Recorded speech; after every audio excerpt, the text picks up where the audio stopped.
오늘의 사건 반장입니다. 지난해 연기학원 대표에게 고3 수강생인 딸이 성폭행을 당했다는 제보가 들어왔습니다.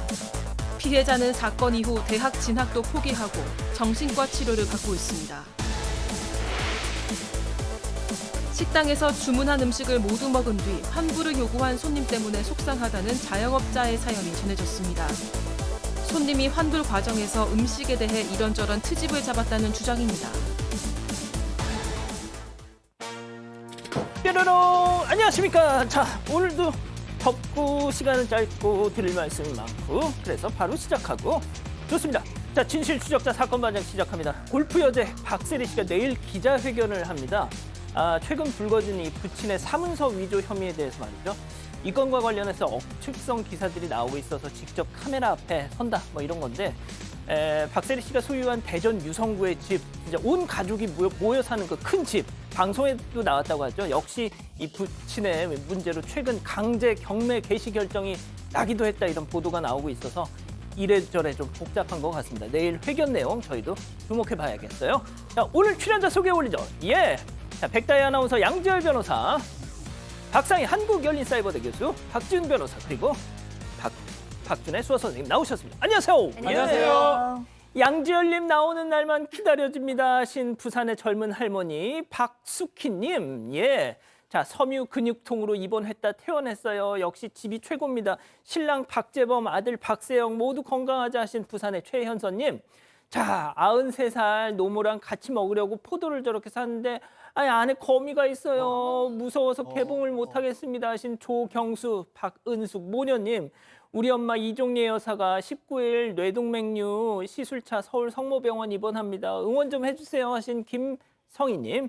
자, 지난 14일 밤 목포 도로에서 10년 감수했습니다. 갑자기 저렇게 팍 튀어나와가지고 말이죠. 야, 이 녀석아, 너 진짜 너 큰일 날라고 내 인형님 하신 이영아님. 자, 사방가족 김가윤님 모두 사랑합니다. 자, 재미는 물론 의리로 함께하는 아싸 사바뉴스 치르고! 예, 대한민국과 전 세계 동포 가족 여러분의 시선을 모아서 출발합니다.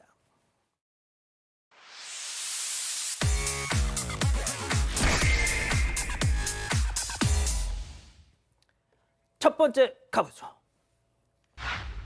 자, 이승기 가족 건들지 마라.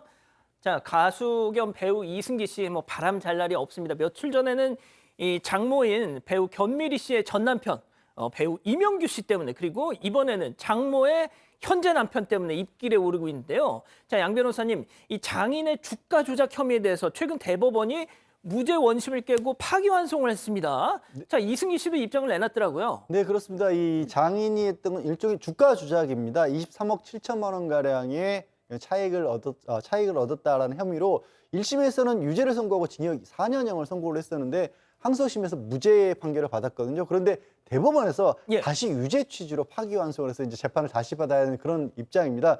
그러다 보니까 이제 이승기 씨 장인 그 가족에 대한 비난이 굉장히 쏟아지고 있는 상황에서 이승기 씨가 가족은 건드리지 마라라는 그런 취지의 입장문을 내놨습니다. 이 새롭게 태어난 아이의 이제 지금 장인 장모도 새로운 생명의 조부모가 됐다라는 것이고요. 그다음에 본인이 사위인 자신이 책임을 지겠다. 그리고 결혼 전 일들이니까 이건 가족이 해결할 문제다라고 그렇게 입장을 내놨습니다.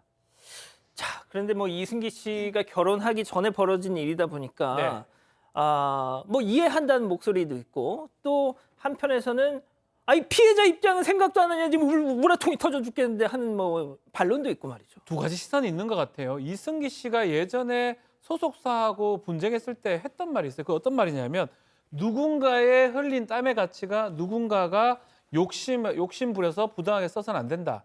이 내용을 얘기를 했었는데 이게 내로남불 아니냐라는 지적이 있습니다. 특히 결혼할 때 이 사건 있는 거 알면서 결혼했는 거 문제되는 거 아니냐라는 시선도 있고요. 한편으로는 이거는 결혼 전 장인 일이지 이승기 씨나 그 딸의 일이 아니다. 연자제 아니냐라고 해서 끊어야 되는 거 아니냐라는 입장이 있는 것 같습니다. 결국은 좀 판결 결과까지 좀 지켜봐야 될 것 같습니다.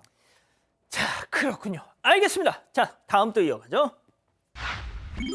네가 왜 거기서 나와? 자, 제보 영상 만나보시죠. 자, 승강기 천장 쳐다보는 남성, 사진을 찍더니 어디론가? 자, 찍고 전화를 합니다. 자, 그리고 나서 바로 경비원이 딱 오니까 야, 아저씨, 저 위에 좀 봐, 위에 좀 봐. 손가락이 가리킨 곳은 어딜까요? 잠시 후에 말이죠. 다른 주민들도 와서 휴대폰 조명까지 꺼내들고 켜서 천장을 살피는데 대체 뭐가 있길래? 자, 잠시 후 소방관 등장. 멀찍이 서서 기다란 집게를 착 저렇게 천장을 향해서 뻗는데요. 아이고, 이를 악물고 안간힘을 쓰고 있습니다. 으아자자 차차차 천장 틈 사이로 뾰로롱 뱀이다. 몸에 좋고 맛도 좋은 뱀이다. 버티는 뱀과 당기는 이 소방관의 끈질긴 사투. 결국 포획 성공. 아니 이거 동남아에서나 가능할 일이 우리나라에서? 네, 어제 경기 김포시 한 아파트 승강기에 뱀이 출몰한 건데요. 아파트 바로 옆에 산이 있다고 합니다. 그래서 뱀이 나타난 모양인데 소방구조대가 승강기 업체와 함께 천장 내부 등 곳곳을 살폈지만 뱀이 보이지 않았습니다. 이 소방 측은 뱀이 현장을 이탈한 걸로 보고 다음 날 다시 확인하기로 했는데 관리사무소에서 승강기 내부 CCTV로 보니까 뱀이 다시 나타났다는 신고를 받고 다시 출동을 한 겁니다. 이 승강기 관리 기사와 함께 문을 개방을 했는데요. 천장 쪽 내부 빈틈에 뱀이 매달려 있었다고 합니다. 뱀을 안전하게 포획을 한 뒤에 원칙에 따라서 인적이 없는 먼 풀숲에 방생을 했다고 합니다.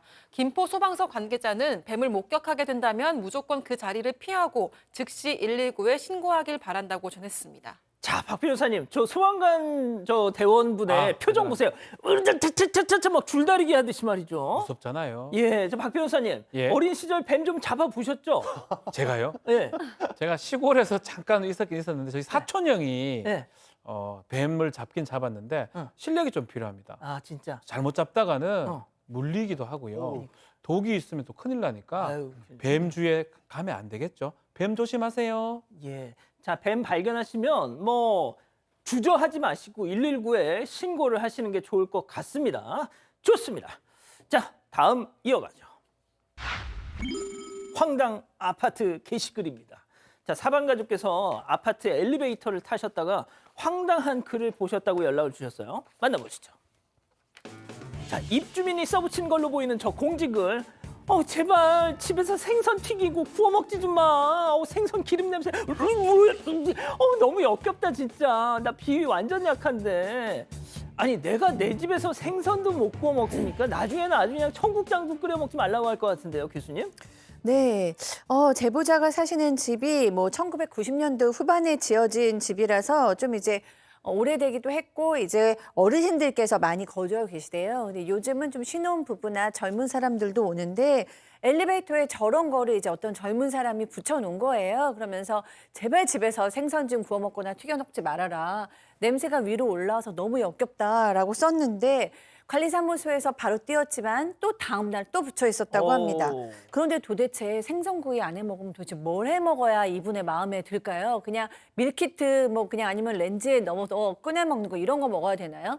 생선구이는 가정 식단에 있어서 어떻게 보면 가장 좋은 식단 중에 하나고 아이들에게도 또 노약자에게도 노인분들께도 다 너무 좋은데 생선구이를 먹지 말라는 건 너무 좀 기본적인 어떤 좀 요구가 아닌 것 같고요. 좀 너무 무례한 요구라는 생각이 들고요. 어르신들 청국장도 진짜 몸에 좋거든요. 이런 거 관여하지 마시고요.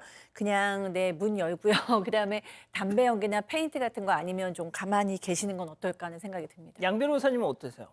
저 마찬가지 의견입니다. 요즘에 이제 여러 가지 사람들 각자 취향이라든가 이런 것들도 다양하고 또 경우에 따라서는 그 냄새 소리 못지않게 사람에게 고통을 줄 수도 있어요. 근데 어느 정도로 생선을 예를 들어서 집에서 수십 마리를 튀긴 게 아닌 한은 보통 집에서 가정에서 조리하는 정도로 역겹다고 할 것까지 좀 심할 것 같거든요. 민법에도요. 그 이웃들 간의 상린관계라 해서 참아야 될 정도의 한계라는 게 있다고 그건 감내하라고 법에도 나와 있습니다. 아, 진짜? 수인 한도 내에서는 각자 참는 겁니다라고 법에 나와 있습니다. 그렇군요. 법에도 있답니다. 자, 다음 이어가죠. 음식과 함께 사라지다. 영화 제목 같아요. 자, 사방 가족께서 제보해 주셨는데 영상 만나보시죠. 자, 자전거를 타고 등장하는 저 남성 주목해 주세요. 삼선 슬리퍼를 질질 끄면서 저 민족의 배달인데요. 음식 나왔어요? 아이씨, 아직 안 나왔어요. 에이씨, 막 이렇게 재촉을 합니다. 마치 감시라도 하듯이 주방 앞에 저렇게 딱 서서 시선, 지금 건네받고는 예, 전 받고 주문 확인하고 서둘러 가게를 빠져나가는데 자, 그런데 여기서 제일 중요한 거 저 음식을 고객은 정작 받지 못했다는 거. 그리고 음식도 자전거맨도 저렇게 그대로 실종이 됐다는 거. 자, 바람과 함께도 아니고 음식과 함께 사라졌습니다. 여전히 행방은 미스터리입니다. 네, 지금 보신 영상 어제 저녁에 부산의 한 중식당에서 있었던 일입니다. 보신 것처럼 자전거를 타고 어떤 남성이 저녁 시간 때 한참 바쁠 때 났다는 겁니다. 오자마자 나 어디 배달해서 온 사람이다 라고 얘기를 한 겁니다. 그러면서 음식을 달라고 재촉을 하니까 이 기다리고 있다가 이게 번호가 맞나요? 물어보니까 맞다고 했다라는 거예요. 배달마다 이제 번호가 있을 테니까. 근데 받으면서 그 봉투 한 번만 더 꽉 묶어주세요라고 해서 받아서 갔대요. 그런데 한 10여 분 있다가 진짜 배달맨이 따로 나타나서 아이고야. 자, 어디서 시키신 거 저거 주세요 하니까 그제서 이제 속은 걸 안 겁니다. 평소에는 배달하는 분이 오면 이렇게 번호를 가지고 점검을 하는데 크로스 체크를 하는데 너무 바쁜 시간대라서 그걸 못했다라고 합니다. 그래서 손님한테 전화해서 사정 얘기하고 다시 만들어서 보냈고요. 저 음식값만 10만 원이래요. 근데 이 제보하신 분이 돈도 돈이지만 너무 이게 속상해서 일단 오늘까지 여유를 주고 내일 신고하겠다고 하니까요. 네, 자수하십시오. 얼굴 그대로 찍혔어. 자수하십시오. 헬멧도 안 썼어. 아이고. 좋습니다. 자, 마지막 사연으로 가보죠. 경조사비 이게 맞나요? 자, 집단 지성의 판단을 받아보고 싶으시다면서 연락을 주셨네요. 네, 경조사비를 못 주겠다는 총무 때문에 답답하다는 통장의 사연입니다. 사연자는 경기도의 한 지역에서 통장을 맡고 있습니다. 이 통장 모임 때마다 회비를 3만 원씩 걷어서 회식도 하고 회칙에 따라서 경조사도 1회 안에서 10만 원을 지급한다고 합니다. 그런데 지난 3월 말에 사연자의 시어머니가 돌아가셨는데요. 경조사비를 받을 수 있었지만 요즘 경기도 어렵고 결혼이나 장례도 많아서 다른 통장들에게 부담을 주지 않으려고 일부러 부고를 바로 알리지 않았다고 합니다. 한 달 정도 지나고 통장 모임 때 총무에게만 부고를 전했는데요. 총무가 서운하게 왜 미리 이야기 안 했냐? 경조사비는 임원들과 이야기할 테니까 조금만 기다리라고 이야기했습니다. 그런데 이후 회장이 부고를 늦게 알려서 경조사비를 지급할 수 없다고 이야기를 한 겁니다. 황당해진 사연자는 회칙에도 정해져 있지 않냐, 경조사비 받는 게 맞는 것 같다고 따졌고요. 회의에서 의견을 듣기로 했습니다. 하지만 회의에서도 통장직을 오랫동안 맡아왔던 사람이 우리 동네는 지난 일에는 돈을 주지 않는다고 말해서 제대로 결론이 나지 않았다고 합니다. 이후 어영부영 지금까지 받지 못했다고 하는데요. 사연자는 통장들을 배려해서 부고를 몇 주 뒤에 알렸고 기한에 대한 조항이 있었던 것도 아닌데 경조사비를 주지 못한다는 게 납득이 안 된다는 입장입니다. 부고를 4주 뒤에 알렸다고 경조사비를 못 준다고 하는데 이게 맞는 건가요? 라고 질문을 보내왔습니다. 그렇군요. 자, 기다리고 기다리셨던 푸처 핸즈업타임 유튜브 JTBC 뉴스 채널 사건 반장 독립 채널에서 6천여 분의 가족 여러분들 함께하고 계신데요. 채팅창에 OX로 함께 참여해보시죠. 먼저 사연자 통장입니다. 아니 저기요 총무님, 박상희 총무님, 통장 모임 총무가 무슨 감투도 아니고 이게 뭐 하시는 겁니까? 제가 1년 지나서 말씀드린 거 아니잖아요. 고작 한 달이에요, 한 달. 저도 상 치르느라 정신도 없었고 바로 손 벌리기도 좀 그래서 못 드렸던 걸 못 준다는 게 말이 됩니까? 아니 회칙에도 엄연히 다 정해져 있는 걸 아니 이런 법이 어디 있어? 막말로 거기 니들 돈만 있냐 동그라미. 아니에요. 좀 더 들어보세요. 총무님도 할 말 많습니다. 다음 총무통장님이 어머머머 이 언니 왜 갑자기 반말하니? 저기요 백다희 통장님 그때 바로 말씀하셨으면 우리도 당연히 챙겨드렸지. 한 달 뒤에 얘기해서 내놓으라고 하면 어쩌라고. 자꾸 회칙 운운하시는데 회칙에 기한 안 정해져 있어요. 그런 식이면 나 통장 되기 전에 우리 오빠 시어머니 돌아가신 거 나도 다 받아야지. 아이고 별꼴이야 진짜. 상식 좀 갖자 X. 이거 너무 당연한 것 같은데요. 이게 한 진짜요? 달, 두 달, 세 달로 정해진 게 있나요? 이게 사실은 이게 법적으로 말하면 뭐 소멸시효 뭐 이런 거 청구기간 그것도 사실은 10년, 많아도 3년, 1년 되는 거고 한 달 만에 하는 거는 사실은 당연히 이제 청구 가능한 상황인데 저는 오히려 이렇게 주기 싫어서 떼쓰는 것 같거든요. 저 사람들이 회칙도 없다고 하는데 줘요 10만 원. 무슨 짓입니까 이게? 아니 뭐 안 주면 때릴 듯이. 아니 화가 납니다. 이상한 소리 그렇군요. 있어서. 자 교수님. 네, 도대체 경조사비를 이렇게 주기로 결정을 했다라는 진정한 의미가 뭘까요? 이거는 정말 위로를 하고 격려를 하겠다는 거, 그리고 이제 소속감을 갖게 하겠다는 거, 뭐 이런 의도일 것 같은데 왜 안 주시는지, 어떤 이득이 있다고 안 주시는지 알 수가 없어요. 기한이 정해져 있지 않다고 하면 더더구나 좋은 쪽으로 가야 되는데 시어머니가 지금 이제 돌아가신 후에 마음도 상해 있으신데 이런 걸 왜 안 주는 쪽으로 가는지 그 이유를 도저히 이해할 수가 없습니다. 자, 양 변호사님, 하지만 이 총무님 말씀처럼 아니 그런 식으로 막 저 몇 년 전으로 거슬러 올라와 통장 되기 전에 했던 거 뭐 다 받아내면 아니 근데 저 돈은 통장 모임이 만들어진 이후에 있는 일이 벌어진 일이잖아요. 그리고 지금 저 사연자분이 말씀하신 것처럼 그 돈은 그냥 어디서 하늘에서 떨어진 것도 아니고 각자 회비를 각출해서 모아놓던 데서 주는 거거든요. 박 변호사도 얘기했지만 그래요. 굳이 법대로 한다라면 그게 권리가 채권이 있다라면 예. 소멸시효라는 게 있어요. 그걸 쭉 행사를 안 하면 없어집니다. 언제? 10년 동안 행사하잖아요. 아, 그렇구나. 보통 그래요. 근데 한 달밖에 안 됐어. 혹시 어. 뭐 좀 싸우거나 밑보인 거 있는 거 아닐까요? 도저히 이해가 안 갑니다, 저는. 그렇군요.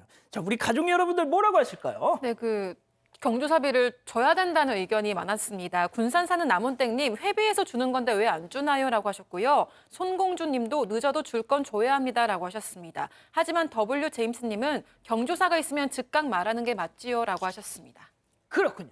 자, 사건 반장 제보 메일과 카톡 제보 채널에서는 많은 사연과 제보 기다리고 있습니다. 클라라 하님 보고 계시죠? 며칠 전 한국에 잠깐 나오셨다고요. 어느 날 지하철 타고 가시는데 임산부 보호석에 한 50대 중년 여성이 앉아있더란 겁니다. 이 불의를 보면 못 참는 성격 탓에 자기도 모르게 그 앞에 서서는 저기요 혹시 임신하셨어요? 완전 노산이시겠다. 막 그랬더니 막 주변에서 킥킥대는 소리 들리고 결국 그 여성 무안했던지 자리를 옮기더라. 이후 쏟아지는 주변의 엄지척. 심각한 저출산 위기를 겪는 고국에서 임산부들을 위한 이 기본적인 에티켓이 계속 무시되는 것 같아서 너무 안타깝다. 미국에선 이거 캘리포니아에선 상상도 못할 일이다 하셨습니다.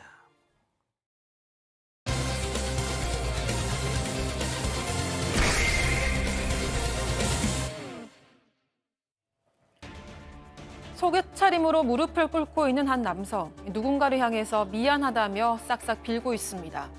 그 앞엔 18살밖에 되지 않은 한 여학생이 서 있었는데요. 다름 아닌 남성의 제자였습니다. 한 연기학원 대표이자 선생인 이 남성. 대체 왜 제자 앞에서 그것도 속옷바람으로 무릎까지 꿇은 걸까요? 자, 가족 여러분들 좀 이번 사건 좀 집중해 주셨으면 좋겠습니다. 제보 사건입니다. 내 딸이 성폭행을 당했는데 범인이 다름 아닌 내 딸을 가르치는 선생이었다. 아버님이 정말 울분에 차서 저희한테 제보를 주셨습니다. 사건은 지난해 10월 초에 있었던 일입니다. 이 피해자 말씀하신 것처럼 이제 18살이었어요. 그때 사건 당시에. 이 딸이 연기를 하고 싶다고 해서 그 지역에서 꽤 큰 연기학원을 골라서 보냈답니다. 이 학원을 운영하는 대표라는 사람이 뭐 수상 경력도 있고요. 알려진 연기자이고 TV에도 얼굴이 나와서 아마 저희도 아는 사람일 것 같아요. 얼굴을 보게 되면. 그런데 1년 정도 문제없이 이 학원도 잘 다녔고요. 딸이 어느 날인가는 지금 대표님 생일이 얼마 전에 있어서 자기하고 친구들하고 생일 선물 주러 가야겠다라고 얘기를 했대요. 근데 피해자하고 그 친구들한테 이 대표라는 사람이 자기 집으로 오라고 했답니다. 자, 멀쩡한 무슨 식당도 아니고 학원도 아니고 집으로 와라.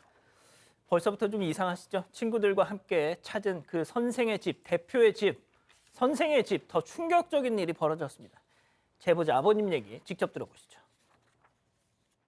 선생님이 이제 집으로 오라고 그랬대요. 같이 학원 다니는 여자애 하나, 남자애 하나, 저희 딸 이렇게 셋이 갔대요. 근데 거기서 술을 먹자고 하더래요. 미성년자들 데리고. 네네네.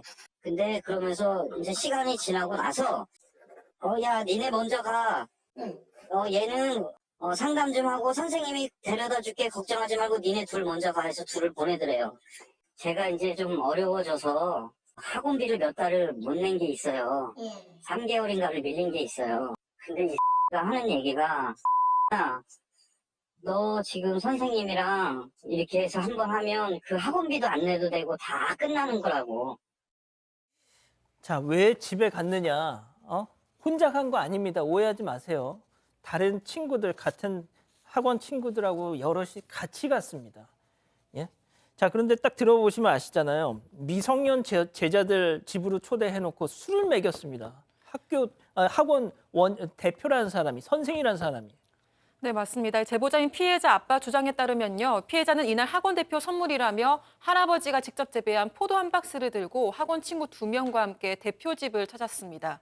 그런데 대표는 이 피해자와 다른 학생에게 술을 권유했습니다. 그렇게 한 잔, 두 잔 받아 마셨는데 아무래도 어린 학생들이다 보니까 금방 취했고요. 제보자에 따르면 피해자와 친구들은 취하기도 했고 시간도 늦어서 집에 가려고 일어났는데 대표가 친구들에게 피해자와는 집도 가깝고 상담할 것도 있고 하니 데려다 주겠다. 걱정하지 말라면서 너희들은 먼저 들어가라 이렇게 이야기를 했습니다. 딸은 친구들과 함께 가겠다면서 일어났지만 대표가 만류했다고 주장을 했고요. 그리고 단둘이 남은 그때 대표가 피해자를 성폭행한 겁니다. 심지어 제보자 주장에 따르면 학원비를 3개월 정도 밀린 적이 있었는데 대표가 딸에게 관계하면 학원비도 안 내도 되고 다 끝나는 거다 이렇게 말을 했다면서 딸이 울면서 제보자에게 말했다고 합니다. 자, 이 피해자 딸은요, 아직도 부모님께 그날 무슨 일이 있었는지 구체적인 내용을 얘기하지 않고 있습니다. 부모님이 걱정하실까 봐. 이거 알면 우리 엄마 아빠 정말 큰일 난다고 경찰, 심지어 검찰한테도 절대 얘기하지 말라고 신신당부를 했대요, 교수님. 네, 본인도 무척 혼란스러울 텐데 엄마 아빠를 더 먼저 생각하는 효녀인 것 같습니다. 일단 이 성폭행을 당한 후에 몇 날 며칠 동안 신고도 못하고 끙끙 앓았고요. 부모님한테는 당연히 얘기를 못했습니다. 근데 이제 이 사실을 알고 있던 친구들이 이거 그냥 넘어가면 안 된다. 예전에도 이런 일이 있었을 것 같은데 앞으로도 또 이런 일이 있으면 어떡하냐라고 얘기를 해서 용기를 내서 친구들하고 같이 경찰서에 가서 신고를 했고요. 그때 이제 이 혐의가 강간의 혐의였습니다. 그 내용을 나중에 이제 부모님이 보시고 너무나 깜짝 놀란 거예요. 왜냐하면 부모님한테는 그냥 강제 추행 정도로만 얘기를 했거든요. 근데 이제 이 조사서를 보시고 이제 강간이라고 써 있는 걸 보고 너무나 충격을 받았고 이 부분에 대해서 딸에게 물어봐도 딸은 아직도 입을 다물고 구체적인 상황에 대해서는 얘기를 하지 않고 있습니다. 이 대표 강간 등의 혐의로 검찰 송치는 됐지만 구속은 면했고요. 그다음에 아직도 버젓이 학원에 나가서 아이들을 가르치고 있다고 합니다. 자, 가르치던 학생을 성폭행, 앞서 강간이라는 그 표시가 돼 있는 거 보셨죠? 자, 하지만 불구속 상태에서 또 다른 학생들을 지금 이 시간에도 가르치고 있다. 도대체 이게 무슨 상황일까요? 체크포인트 짚어보죠. 자, 미안해, 사랑해. 이 얘기가 뭐냐? 그날의 상황, 그 범행이 이루어졌던 그날의 상황, 정말 천만다행으로 이 피해 학생이 카메라에 고스란히 그 상황을 담았습니다. 저희가 최대한 편집을 좀 했습니다. 선정적이지 않게 영상 잠깐 보고 가시죠. 내가 오늘 진짜 미안해. 그러니까 알았으니까 오늘만 미안해. 하셨는데요. 나 너 사랑했어. 진짜 사랑했어. 진짜 선생님이라 생각해. 그러니까 알았으니까 너무 미안해. 진짜 미안해. 그러니까 제발요. 그럼 나를 이해해주면 안 돼? 이해 못해? 저는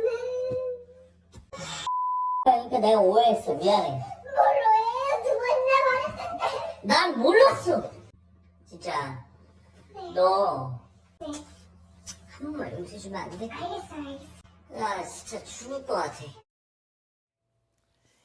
자, 저희가 이 영상을 원래는 흑백이 아니죠. 흑백이 아닌데 저희가 최대한 저 대표라는 자가 옷을 벗고 있습니다. 지금 그 상황에서 그 피해자가 정말 용케도 저 상황에서 저걸 휴대폰으로 촬영을 했습니다. 맞습니다. 피해자가 직접 찍은 영상이긴 합니다. 성폭행 이후에 이 선생이라는 사람이 속옷 차림으로 무릎 꿇고 싹싹 빌던 모습입니다. 뭐 미안하다, 사랑했다 이 말도 안 되는 얘기를 하면서 이해해달라, 용서해주면 안 되겠냐라는 말을 반복했다고 그러고요. 피해자 수차례 집에 보내달라고 얘기했지만 무시당했다고 하는데 나중에 이제 통화를 할 때도 죄송하다, 어떻게 하면 용서할 수 있겠냐 이렇게 사과를 했다라고 합니다. 그래서 이 제보자 입장에서는 학원 가지 마라, 어떤 그런 얼굴로 어떻게 애를 가르치느냐라고 사람 할 짓 아니다라고 했고 알겠다고 얘기했는데 말만 그럴 뿐 계속 학원을 다니고 있고 이 통화를 마지막으로 8개월째 전화 연락이 안 된다고 합니다. 박 변호사님 방금 얘기하셨지만 양 변호사님이 이래요. 야, 만약에 내 딸에게 저런 짓을 한 인간한테 전화를 했어요. 아버지가 야, 너 선생짓 할 생각 하지 마. 다시는 학원 나가지 마. 했는데 알겠습니다. 죄송합니다 해놓고 지금도 아직 저러고 있답니다. 그 전화로 그냥 끝냈다는 것 자체가 저 아버지가 정말 그냥 누르신 거예요. 너무너무 참으신 것 꾹꾹 같아요. 누르신 거예요. 그렇게 참았는데 근데 최근에 태도를 바꿨다라고 합니다. 이게 그냥 뭐 무릎 꿇고 싹싹 빌었는데 변호사하고 통화를 하셨대요. 근데 성폭행은 고사하고 성관계 자체가 없었다라고 부인하고 있는 상황이라고 합니다. 그 영상 그리고 무릎 꿇고 빌면서 뭘 용서해달라고 그랬냐 이 부분은 예. 전후 사정에 다른 사정이 있었기 때문에 이게 그냥 성범죄 때문에 있었던 게 아니다라고 하면서 그럼 무슨 사정이 있어? 그 사정에 대해서는 구체적으로 얘기를 안 하고 보완 수사를 해야 된다. 자기네들이 그런 부분에 대해서 반론을 했다. 이렇게 얘기를 했다라는 겁니다. 그리고 대표도 처음에는 뭐 미안하다 하고 뭐 학원 안 가겠다 했다가 그냥 멀쩡하게 출근하고 있고요. 이 아버님이 제보를 하겠다고 하니까 그때부터는 오히려 강경하게 나와서 아직 결과도 나오지 않았는데 혹시 이것 때문에 학원이 피해가 입으면 강경 대응하겠다라고 입장을 밝혔습니다. 학원이 이게 언론에 보도가 돼서 우리 학원이 피해를 입게 되면 피해자 아버님한테 당신에게 강경 대응하겠다. 네, 그리고 수강생들에게는 오히려 피해자하고 피해자 가족에 대한 험담을 하고 있다고. 이건 물론 이제 제보자분의 주장이긴 합니다만 그렇게 얘기를 하고 계십니다. 박 변호사님, 네. 저 정도 영상이 있는데도 이게 뭐 규명돼야 될 게 더 남아 있는 건가요? 근데 사실 그 영상 자체는 뒤에 사과하거나 반성하거나 용서를 구하는 모습이기 때문에 아마 이 피의자죠. 지금 단계에서는 선생이 피의자인데 이 피의자의 어떤 제명이 좀 입증이 안 되는 것 같습니다. 아니면 뭐 논란이 지금 되고 있기 때문에 시간이 좀 많이 끌려지고 있는 상황 같아요. 2023년 10월 달에 이 사건이 일어났고 바로 그때 신고했는데 아직 8개월 지난 지금도 검찰 단계에 있다고 합니다. 그리고 가해자가 이 선생이 아직까지 애들 가르치고 있다고 하고 이 부분이 제보자 입장에서는 납득이 안 간다고 얘기를 하고 다만 최근에 보안 수사가 떨어졌다고 합니다. 그걸 봤을 때는 경찰에서 좀 수사를 좀 보완할 부분 아마 그런 것도 있는 것 같고 일단은 8개월 동안 너무나 뭐 조사가 제대로 이루어지지 않기 때문에 제보를 했다고 합니다. 자, 양 변호사님, 저희가 이제 그 영상이 너무 참혹해서 저희가 이걸 보여드릴 수가 없지만 일단 저는 원본을 봤어요. 예. 이걸 가지고 정말 그 성폭행 외에 다른 사정이 있었다라고 얘기할 수가 없습니다. 예? 근데 이제 아마 아니 자기 제자 앞에서 속옷바람으로 한 번만 나 너 좋아했어 나 이해 뭐 용서해줘 이게 무슨 맥락에서 나오겠냐고요 그 얘기가. 좀 사랑했단 말 자체가 이 여성인 제자에게 옷을 그렇게 갖춰 있지 않은 남성이 하고 있다라면 누가 봐도 그럴 수밖에 없는 건데 아마 뭐 그러니까 범죄로 가는 것 자체가 철저하게 수사기관에서 피해자가 어떤 일이 있었는지를 입증을 해야 된다라는 걸 노리고 뭐 가능성은 저는 그렇게 높지 않다고 봅니다만 이제 그쪽에서는 철저하게 부인하는 전략으로 혹시라도 이제 저 영상 말고 다른 증거는 아예 없는 거 아니야? 이런 어떤 기회를 좀 찾고 있는 게 아닌가 싶습니다만 글쎄요 그게 가능할지 모르겠습니다. 피해자가 전날 입고 있었던 옷을 국과수에다 그때 그래요? 했답니다. 근데 거기서 그 대표의 그 DNA가 나왔다는 거예요. 그러면 저건 뭐 불가능한 상황입니다. 불가능한 상황. 자, 참 이런 너무나 명백한 상황을 보면서도 저희가 그런 가능성만을 이렇게 조심스럽게 이렇게 전해야 된다는 이 상황 자체가 저는 너무 황당합니다. 개인적으로. 예? 자, 교수님. 이 아이의 상태가 지금 제일 중요한 거잖아요. 그렇죠. 예? 지금 지난해 고3이었다가 연기로 대입을 준비했는데 이 사건 터지고 나서 결국 학교를 못 갔어요.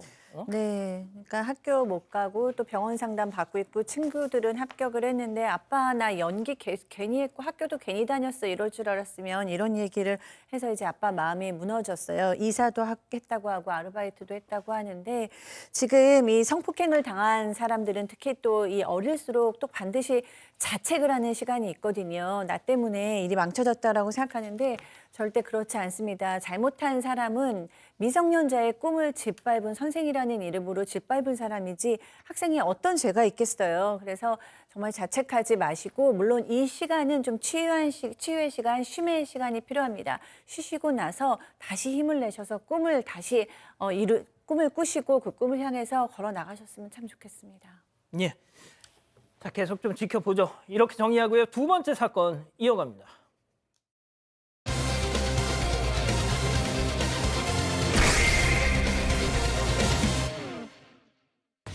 식당에서 주문한 음식을 모두 먹은 뒤 환불을 요구한 손님 때문에 속상하다는 자영업자의 사연이 전해졌습니다. 손님이 환불 과정에서 음식에 대해 이런저런 트집을 잡았다는 주장입니다. 식당에서 무슨 일이 벌어진 건지 알아봅니다. 자, 오늘은 두 가지 사연을 좀 전해드릴 건데 지난주 금요일 날 저희가 전해드렸던 거 있죠. 나 구청 직원인데요. 술 좀 흘릴 수 있지 하면서 막 바닥에 막 이 맥주 막 붓던 거, 부었던 거. 그러면서 이 집 장사 망하게 해줄 거야. 나 구청 직원이야. 막 난동 피운 손님들 기억하시죠? 이 사장님, 그 치킨집 사장님하고 지난 주말에 저희가 연락이 닿았습니다. 그 후속 내용 말미에 전해드릴 테니까 쭉 지켜봐 주시고요. 먼저 소개할 사건은 역시나 손님 때문에 벌어졌네요. 네, 맞습니다. 한 자영업자 온라인 커뮤니티에 부모님 가게 환불 속상해요 이런 제목의 글이 올라왔습니다. 자녀가 올린 글인데요. 식당은 아귀찜, 해물찜, 낙지볶음 등을 팔고 있습니다. 지난 12일에 문제의 손님이 방문을 했는데요. 손님들이 한창 북적이는 저녁 시간대에 60대 부부가 아귀찜 소자, 막걸리 2병, 볶음밥을 주문해 먹었고 식사를 마친 뒤 계산대에서 음식값 6만 3천 원을 결제를 했습니다. 저 부부가 결제를 마친 후에 식당을 떠났습니다. 자, 그런데 갑자기 백도를 하더니 다시 식당으로. 네, 식당으로 들어와서는 주방 앞까지 가서 한참 조리를 하고 있는 사장님한테 그 음식 맛이 바뀌었는데 나 단골인데 이게 사장 바뀌었어요? 뭐 콩나물 식감도 되게 이상해. 막 이런 얘기를 하면서 환불을 해달라고 요청을 하기 시작했습니다. 환불을. 자, 사장님에 따르면 말이죠. 저 부부 단골은커녕 20년 넘게 이 아구찜 장사를 했는데 생전 처음 보는 사람들이었답니다. 그런데 다짜고짜 나 단골이야. 근데 맛이 변했어. 6만 3천 원 환불해 한 거죠.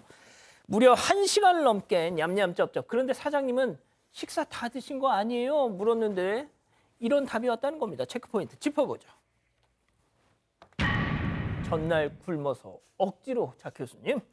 네, 배가 너무 고프셔서 입맛에 안 맞지만 억지로 다 먹었다는 얘기인데 그걸 1시간을 드셨다는 얘기입니다. 아구찜소, 막걸리 2병에 볶음밥까지 다 볶아서 드셨는데 배가 너무 고파서 억지로 드셨다는 얘기입니다. 사실 상식적으로 너무 이해가 되지 않잖아요. 그런데 그때 이제 아르바이트 학생하고 홀 직원 1명밖에 없었는데 너무 바쁜 시간이라 그 손님들이 많았고 그런 상황에서 어쩔 수가 없으니까 이 사장님께서 이렇게 뭐 전화로 얘기하셨나 봐요. 아니면 뭐 전화로 얘기하신 것 같아요. 막걸리 값은 막걸리 값이니까 그냥 내시고 그럼 밥값은 내일 카드 승인 취소하겠다라고 얘기하니까 이제 그제서야 식당을 떠났다고 합니다. 그걸 왜 또 취소를 하셔? 저는 그 부분이 좀 답답하더라고요. 진짜 사장님이 너무 진짜 착하시다. 자, 그런데 이 손님 돌려보내고 난 뒤에 CCTV를 돌려보셨답니다. 보고 나서 말문이 그냥 턱. 네, 막혔다고 합니다. CCTV를 보니까 환불해달라고 하기에는 좀 양심이 없는 손님들이었다 이런 생각이 들었다고 합니다. 억지로 먹었다고 하기에는 밥을 거의 다 먹었던 건데요. 아귀찜 그릇은 싹싹 비워져서 양념만 남은 상태였고 밑반찬과 볶음밥도 거의 다 먹은 모습을 지금 사진에서도 확인할 수 있습니다. 그러니까 음식을 덜어 먹었던 그릇에도 남긴 흔적이 없었다고 합니다. 박 변호사님, 네. 이 아귀찜 또 일가견이 있으시잖아요. 너무 좋아서 예. 아귀찜이라고 하는데 예.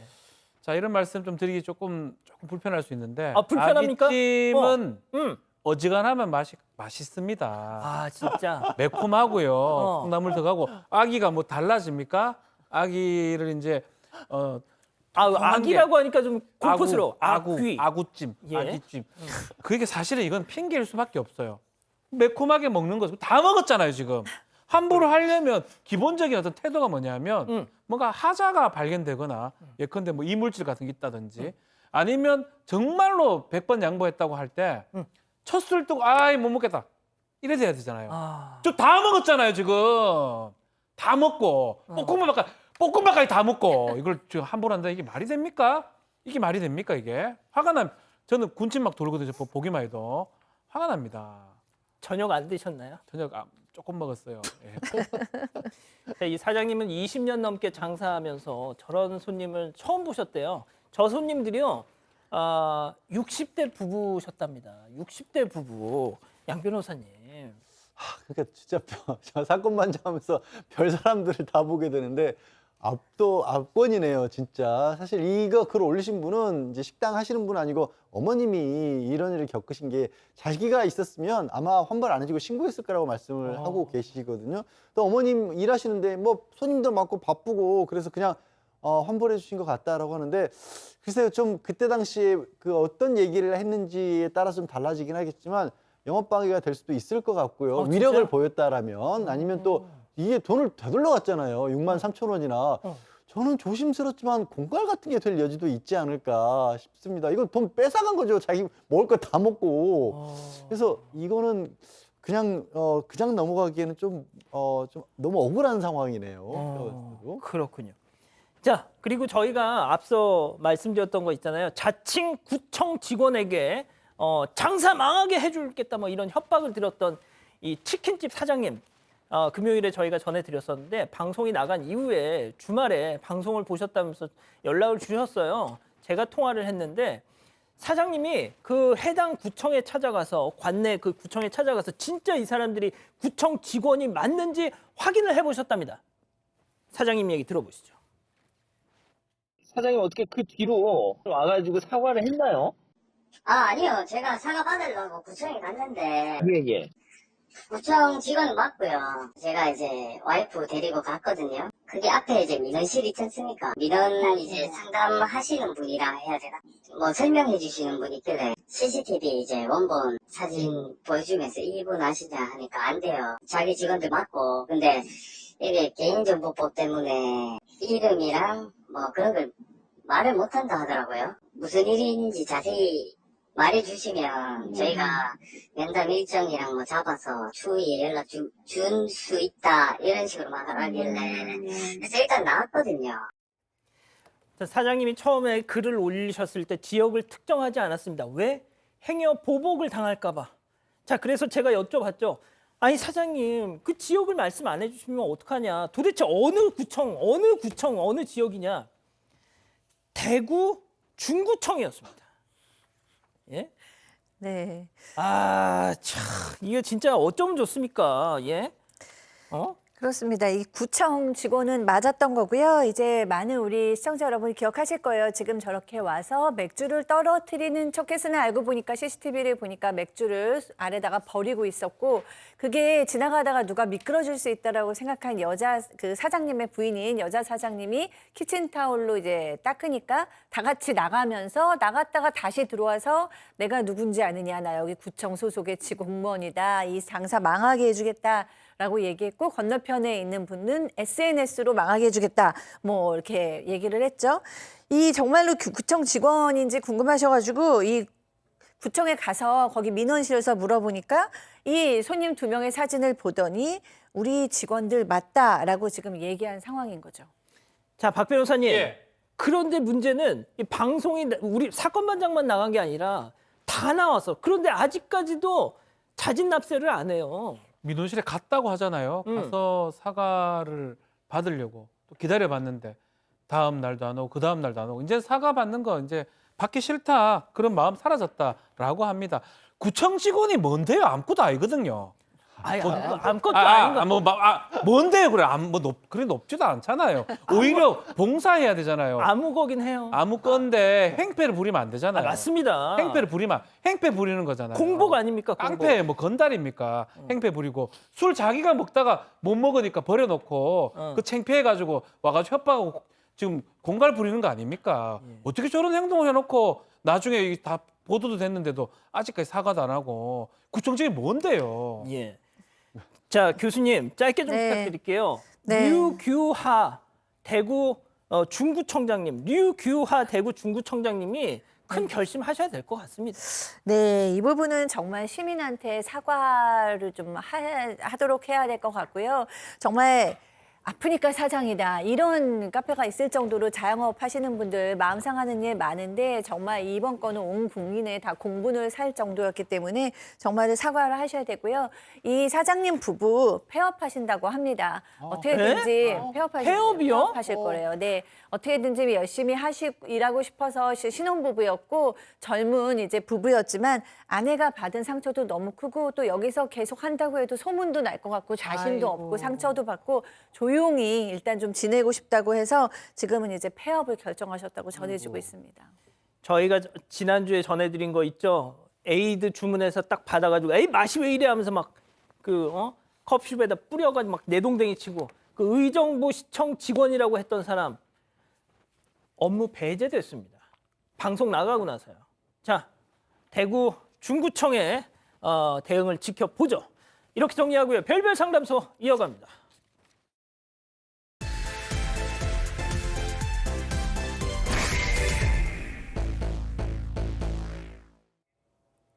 어릴 때부터 폭력적이고 이기적인 아버지 밑에서 자란 30대 여성 김 씨. 엄마나 두 여동생에 비해서는 할 말은 하는 편이었기 때문에 손찌검을 당하는 일도 많았다고 합니다. 그럼에도 장녀로서 가족들을 위해서 악착같이 돈을 모으고 동생들을 뒷바라지했다고 합니다. 그런데 최근 가족의 끈을 놔버려야겠다 이렇게 결심하게 된 사건이 벌어졌는데요. 이토록 차갑게 마음이 식은 이유는 무엇일까요? 자, 양 변호사님 설명 좀 해주시죠. 일단 제보자분은 30대 여성 김 씨입니다. 맞벌이하는 부모님 그리고 여동생 둘이 있었다고 하는데요. 부모님이 맞벌이를 하더라도 이게 좀 가정 형편이 좀 여유롭진 않았답니다. 그래서 학교 다닐 때부터 아르바이트 했는데 이분이 또 책임감이 굉장히 강해서 본인 용돈뿐만이 아니라 동생들 학원비, 용돈, 심지어 동생들 치아 교정비까지 본인이 다 대줬다라고 합니다. 동생들은 자신보다는 조금 나은 형편에서 다른 거 걱정하지 않고 공부만 하기를 바랬던 그런 마음이어서 아주 열심히 물심양면으로 지원을 해줬던 겁니다. 야, 세상에 이런 언니가 있네요. 근데 이 심지어 동생들만 이렇게 챙긴 게 아니라 부모님께도 지원을 아낌없이 했습니다. 아버지 차도 바꿔드렸고요. 이사 가는 집의 절반 이상 돈을 보태기도 했습니다. 제보자에 따르면 대학생이 돼서 우리 집이 좀 특이한 거구나라는 생각이 들었다고 합니다. 대학교 들어가서 친구들이랑 이야기를 해보니까 친구들이 아빠가 가방을 사줬다, 차를 사줬다 하는데 정말 딴 세상 얘기 같았다면서 저렇게 사는 친구들도 있구나 싶었던 거죠. 실제로 제보자는 부모님께 용돈을 단 한 번도 받은 적이 없다고 합니다. 오히려 아버지에게서 키워준 값을 내라 이런 이야기를 듣고 자랐다고 합니다. 지금 대구 중구청 홈페이지가 다운이 됐네요. 예. 자, 박 교수님, 키워준 값을 내라는 게 무슨 얘기입니까? 그러니까요. 이 아버지가 늘 자식들한테 키워준 값을 내라라고 얘기했대요. 근데 꼭 이런 얘기하는 사람들 보면 키워주지를 않은 사람들이 꼭 이러잖아요. 열심히 키운 부모는 도리어 내가 못해준 게 너무 많아서 미안하다 꼭 이렇게 얘기하는데 어쨌든 이 아버지 그렇게 얘기했다 뿐입니다. 그렇게 얘기했습니다. 근데 이 제보자는 너무 그 말도 화가 나는 거예요. 도대체 낳았다 뿐이지 아무것도 해준 게 없으면서 무슨 키워준 값을 내라 그러나 도리어 내가 한 게 더 많은데 라는 생각이 들고요. 그리고 이제 어렸을 때부터도 엄마나 언니, 동생은 항상 엄마와 여동생은 항상 이 아빠한테 숨죽여 지내서 아무 말도 못하고 가만히 있었는데 본인은 좀 할 말도 다 해야 되는 성격이라서 사사건건 아버지한테 이제 대들었고 그럴 때마다 손찌검 당하는 일도 너무 많았다는 거예요. 아이고야. 근데 어머니는 또 그때 그럴 때 맞을 때일수록 그냥 가만히 있었습니다. 그때는 어머니가 불쌍했지만 지금 생각해 보면 엄마 역시 학대의 방관자였다라는 생각이 든다고 합니다. 자, 그런데 말이죠, 박 변호사님. 예. 이 제보자분 최근에 말이죠. 네. 결정적인 사건이 팍 터졌다. 자, 가족들이 아버지의 외도 장면을 알게 됐으면 정황을 포착하게 된 겁니다. 이 어머니가 힘든 걸 알기 때문에 엄마 이혼해라, 힘들면 이혼해라 이렇게 계속 얘기를 했고요. 이런 상황이기 때문에 예전에는 자식 보고 참았다고 하지만 이번에는 엄마 이혼 안 하면 엄마 절대 안 보겠다. 제보자가 그렇게 얘기를 했고요. 엄마도 역시 그래 이혼할게 라고 얘기를 했는데 며칠 뒤에 엄마가 아빠랑 별거 하기로 했다 이렇게 통보를 했다고 합니다. 이혼이 아니고요. 그러니까 처음에 엄마가 그래 니네 아빠랑 나 이혼할게 해서 엄마를 응원하고 싶었는데 갑자기 별거 이러니까 이 제보자분도 맥이 확 빠진 거 아니에요? 네, 맞습니다. 근데 일단 어머니께서 그 이혼을 결심을 접은 이유가 있습니다. 여동생 2명이 아직 결혼을 안 했으니까 그때까지 참겠다는 건데요. 늘 그랬듯이 자식들 때문에 참아보겠다는 건데 이 제보자는 엄마 본인의 행복보다 내가 그동안 받은 상처보다도 동생들의 결혼식 그 하루가 더 중요한가 보다 이렇게 크게 실망을 했다고 합니다. 심지어 엄마가 아빠에게 따로 살 집을 마련할 비용까지 주는 걸 보고 경악을 했다고 하는데요. 그것까지 줄 필요가 있냐 이런 입장입니다. 그래서 제보자는 이젠 부모님 이혼 여부에는 관심이 없다. 당사자가 괜찮다는데 옆에서 아무리 뭐라고 하는데 듣지도 않으니 관심을 끄겠다면서 다만 앞으로 아무것도 기대하지도 요구하지도 말라 이런 상태에 이른 겁니다. 자, 양 변호사님, 이 제보자께서는 인연을 끊겠다 이게 그냥 말로만이 아니라 진짜 엄마도 이제 꼴 보기 싫다는 거예요. 법적으로 이게 안 되냐 그러시는데. 사실 제보자분은 이제 본인도 결혼하셔서 아이가 있으십니다. 근데 자녀를 직접 키우시다 보니까 오히려 어떻게 자식한테 이럴 수가 있지 하는 마음이 더 강하시고 그래서 더 그러니까 부모님에 대한 어떤 뭐 서운한 마음이랄까요, 배신감 이런 게 굉장히 크다고 하시는데 법적으로 굳이 따지자면 그 친양자 제도라는 게 있긴 합니다. 그러니까 입양을 하는데 마치 친자식 친부모의 법적 효과를 가지게 할 수 있는 입양이 있어요. 그건 단순한 법적으로는 양부모라고 아예 안 보고 그냥 법적으로는 친부모를 보는 건데 삼는 건데 지금 이제 본인도 성년이고 자녀까지 있는 경우라서 그런 양부모를 찾을 수 있을지 그리고 또 이게 원칙적으로는 친부모가 동의를 해야 되거든요. 근데 이제 정당한 어떤 사정이 없이 동의를 안 해줄 경우에는 법원에 이것도 심판을 구해서 법원이 대신 허락을 해줄 수도 있긴 한데 글쎄요, 이런 사연으로 제가 뭐 동의를 구했다 이런 걸 좀 제 경험상으로는 없어서 바타부타 어쨌든 법적으로 가능성이 아예 없는 건 아닌데 좀 희소한 상황이긴 합니다. 그렇군요. 그럼 오늘의 궁금증 여기서 짚어보죠. 자, 가족들 지원 정말 평생 아끼지 않았는데 이제 너무 허탈하다. 그동안 내가 가족들 위해서 쓴 부양비 돌려받을 수 있냐라고 하셨는데요. 박 변호사님. 자, 일단 이게 사실 엄밀하게 말하면 부당이득만 반환 청구가 가능합니다. 법적으로만 봤을 때. 왜냐하면 내가 그걸 줄 필요가 없는데 줬기 때문에 법률상 이유 없이 줬던 것은 돌려받을 수가 있는데 실제로는 그거 입증하기가 매우 어려울 겁니다. 그렇기 때문에 이거를 돌려받으려고 하면 금액이 이제 그 크기도 하고 증거 자료 같은 게 좀 부족하기 때문에 법적으로는 돌려받기는 쉽지는 않다 이렇게 생각이 됩니다. 자, 제가 교수님께 좀 여쭤보고 싶었던 게 있었는데 이 사연자분이 딱 그거잖아요. 그동안 자식들을 위해서 이혼을 않겠다고 했던 엄마. 정말 그런 줄 알았는데 이제 와서 한 거 보니까 결국 본인도 어떻게 보면 아버지한테 종속이 돼 있는 것 같다. 네. 그렇죠. 그러니까 사실 이 사연자께서는 너무 오랫동안 참고 있던 상처가 터진 거죠. 너무 아픔이 터진 거예요. 그러니까 학대를 당했는데 아빠한테는 폭언과 손찌검을 당한 거고 어머니한테는 방치를 당한 거죠. 어머니는 아빠가 때릴 때 그냥 모른 척하고 가만히 있었는데 그게 엄마가 약해서 혹은 자식 때문에 참고 산다는 이유로 엄마가 그냥 가만히 있었다고 생각을 했는데 이번에 와서 보니까 그게 역시 아니고 엄마는 그냥 이혼이 하기 싫었던 거고 우리는 핑계고 그럼 내가 맞은 건 내가 방치된 건 내가 희생한 건 도대체 무엇이냐라는 질문이 몰려온 거죠. 맞아요. 그러니까 그 상처에 몸부림치시는 건데 아이들이 맞을 때는 부모님이 어떻게든지 보호를 했었어야죠. 그렇기 때문에 이 여성의 마음은 충분히 이해가 됩니다. 자, 우리 가족 여러분들 뭐라고 하시나요? 네, 본인만 생각하라는 의견이 정말 많았습니다. 판사마루님, 천사 같은 분이십니다. 앞으로는 본인만 생각하시길이라고 하셨고요. 박연수님도 이제부터라도 본인을 위해서 아끼지 말고 행복을 찾으시면 좋겠습니다라고 하셨습니다. 그렇군요. 자, 별별 상담소 이렇게 정리하고요. 글로벌 픽 이어갑니다.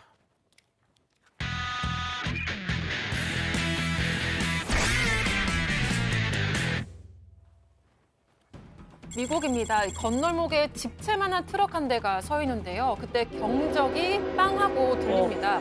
기차가 접근하고 있는 소리였는데요. 이 트럭은 꼼짝하지 않습니다. 그 순간 운전자가 문을 열고 나오고 있는데요. 이 전력으로 질주하고 있는 와중에 이 달려오던 기차가 쾅 들이받으면서 이 트럭이 산산조각으로 부서집니다. 와, 이거 완전 영화에서나 보다. 네, 도로에 부닥치면서 안에 있던 금속, 나무 파편들이 우수수 쏟아졌고요. 먼지가 자욱하게 깔립니다. 저렇게 트럭이 반파됐지만 운전자는 다행히 무사했다고 합니다.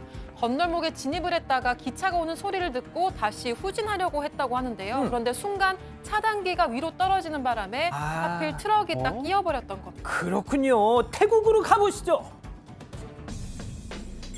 많은 차량이 도로를 달리는 가운데 유독 눈에 띄는 차량이 있습니다. 바로 형형색색 짐을 아이고, 뒤에 아이고. 산처럼 싣고 가는 오토바이였는데요. 아이고. 어찌나 높이 쌓았는지 운전자 얼굴은 코빼기도 보이지 않습니다. 문제는 짐이 너무 무거운 나머지 좌우로 기우뚱거리면서 아슬아슬 고개 운전을 하고 있다는 건데요. 아, 이거 참. 네, 일단 신호가 걸렸는지 팔. 잠시 멈춰섰습니다. 하지만 이내 앞에 트럭이 출발하자 출발. 오토바이도 다시 가보려고 하는데요. 출발. 하지만 엄청난 무게가 짓누르는 탓에 속도를 내기가 쉽지 않습니다. 안 돼. 이 영차 힘을 내지만 안 계속 돼.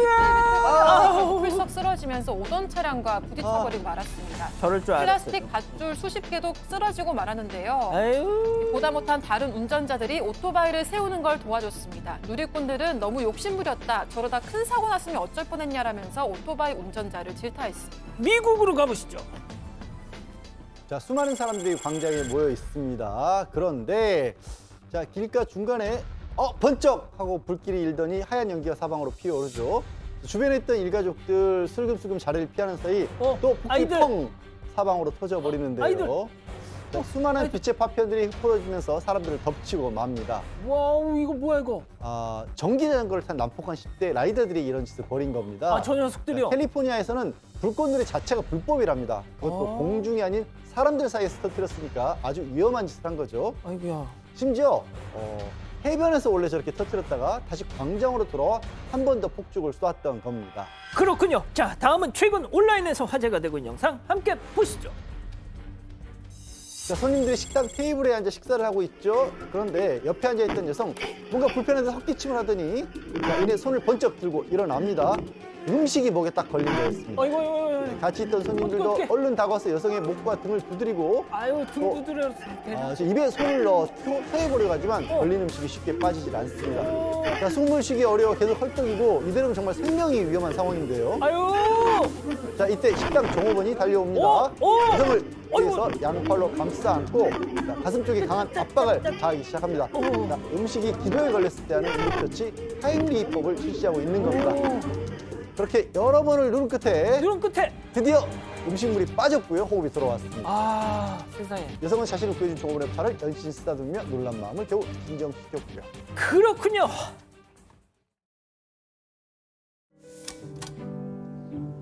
바뀔 거라고, 할 수 있을 거라고, 모두의 노력으로 한 걸음씩 나아갈 거라고. 새로운 시작 앞에선.